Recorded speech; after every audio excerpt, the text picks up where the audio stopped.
حارث بن مالک رضی اللہ تعالیٰ عنہ جب نبی کریم صلی اللہ علیہ وآلہ وسلم کے پاس آئے تو آپ صلی اللہ علیہ وآلہ وسلم نے فرمایا کہ اے حارث، صبح کیسی گزری؟ تو حارث رضی اللہ تعالیٰ عنہ نے کہا، ایک حقیقی مومن کی حیثیت سے گزری۔ حضرت محمد مصطفیٰ صلی اللہ علیہ وآلہ وسلم نے فرمایا کہ خوب سوچ سمجھ کے جواب دینا، کیونکہ ہر چیز کی ایک حقیقت ہوا کرتی ہے، تو تمہارے ایمان کی حقیقت کیا ہے بتاؤ۔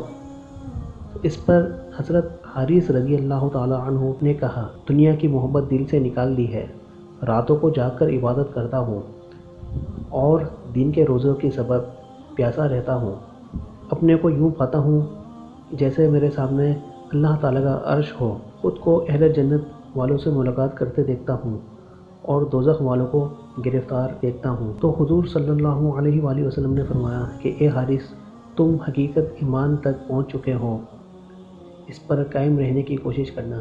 یہ بات آپ صلی اللہ علیہ وآلہ وسلم نے 3 مرتبہ فرمائی۔